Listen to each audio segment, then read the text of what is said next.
When twin brothers were lying beside each other, the healthy baby placed his hands on his sick, dying sibling, and then this happened. Afterward, everyone couldn't stop shedding tears. This story all started with one teenage girl named Catalina. Her parents were successful dentists, and they wanted her to become one too. They had sacrificed everything possible so she could have a wonderful future.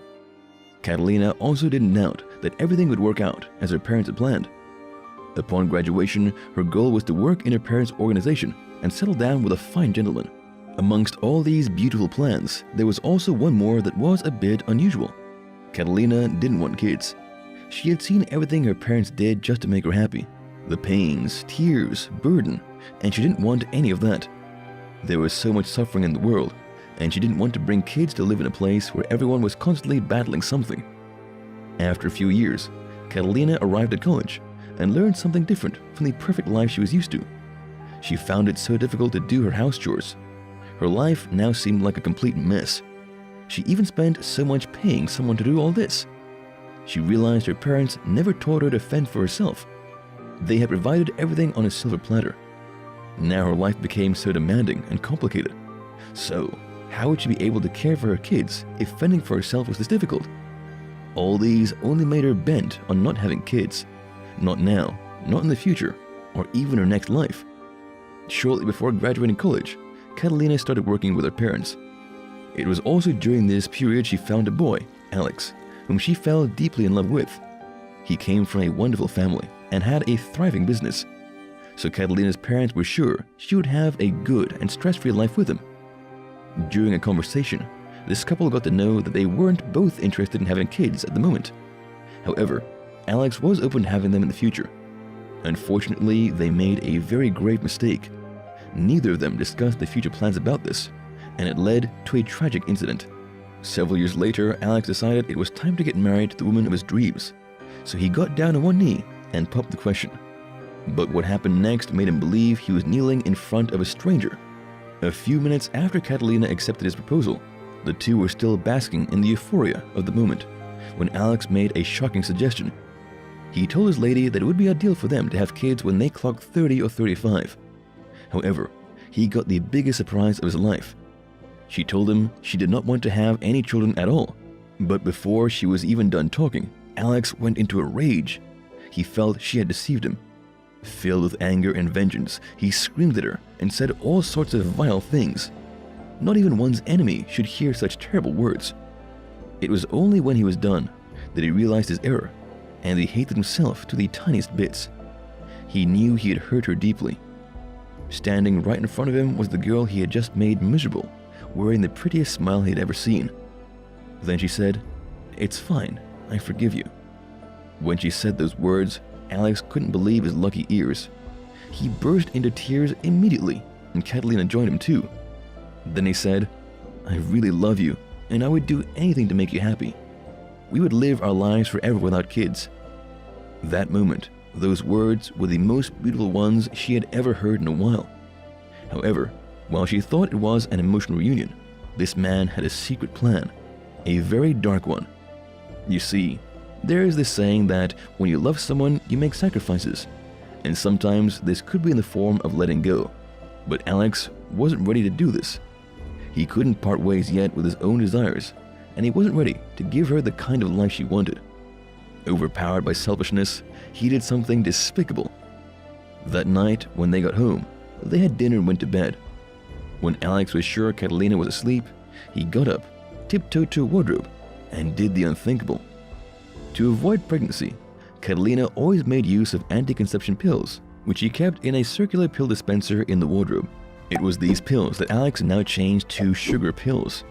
When he was done, he returned the pill dispenser to its rightful place and walked back to the bed with a naughty smile playing on his lips. Now let's see how you wouldn't get pregnant, he thought. A few weeks later, Catalina was petrified when she missed her period. Besides, she had been having increased urination and extreme fatigue. Had the pills not worked? Was she pregnant? She feared and rushed off to get a pregnancy test. To her greatest disbelief, the test showed she was 5 weeks pregnant. No amount of words could describe how angry she felt. Catalina told Alex about the pregnancy. To her surprise, he was over the moon about the news. The look on his face made her suddenly feel there was something he wasn't telling her. She then plain out demanded the reason for his happiness. She clearly had told him before she didn't want to have kids, but Alex kept insisting that fate had decided this outcome. She still didn't know Alex had a hand in this and hated him with passion because he was overjoyed. But she was furious and couldn't be with him like this. She wasn't even sure if she was going to keep the babies and needed time to think. She then rushed out of the house and told him she never wanted to see his ill-luck face again and went to live with her parents. Soon she learned she was pregnant with twin boys, but that didn't change how she felt. For the rest of the pregnancy, she remained depressed until it was time to deliver the babies. Unfortunately, something bad happened. A few minutes after the birth of the twins, the doctors rushed towards her and told her to brace herself. One of the kids may not survive, he said, and Catalina's heart sank. She was not sure she would survive if anything happened to the kids. It was such a terrifying moment, one that opened her eyes to the terrors of motherhood. Yet, she knew, even in her next life, she would be a mother again. One twin was smaller than normal and was born with a weak heart, so he was placed in an incubator. When Catalina held her other son, she saw from his expression that he missed his twin brother. So she asked one nurse to take the boy to his brother in the incubator. She only wanted the little boys to say a last goodbye, but what eventually happened beat everyone's imagination. Some seconds after they placed the twins side by side, the healthy boy reached for his sick brother and hugged him. It was as if he was giving him the strength he lacked. Just then, a miracle happened. As the twins cuddled, the unhealthy child's vitals improved. Everyone watching lacked the right words to describe what had just happened. As weeks passed, the doctors kept the sick twin close to his brother, and his rapid recovery surprised everyone. Soon, the boy was strong enough, and the doctors allowed them to go home. That day, while Catalina prepared to leave her maternity room, the door opened slightly, and she saw someone she thought she would never see again. It was Alex. He walked towards her with some cards in his hand. With a heavy heart, he told her he had a confession, and he held out the cards one after another while she read. These were the words on the cards. "I am sorry I made you become a mother when you weren't ready. I just wanted to have kids so badly, and I thought I could change your mind too. I changed your birth control pills to sugar pills, and I caused you all this pain. I know you may never want me in your life again, but I'm willing to make amends if you give me a chance." Immediately after Catalina was done reading, she cried a river of tears. Never could she have imagined he would betray her that way. How could he claim to love her, yet went against her will so easily? That's not what true love is about. Although this decision gave her the best gift of her life, she couldn't stand his selfishness. After getting a hold of herself, she exhaled and told him she couldn't let him back into her life. "You had your chance to do things the right way, but you blew it up. Right now, I would rather be with my kids alone. But maybe someday in the future I will let you meet them. I hope you have a great life," she said, smiled heartily, and showed him the door.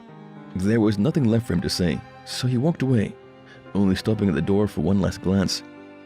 After he left, she went back to her boys and stared at them with loving eyes. Now they were her reason to fight and overcome all her weaknesses. They were her motive to reach for the stars and beyond. She was going to do everything to be the best mom ever.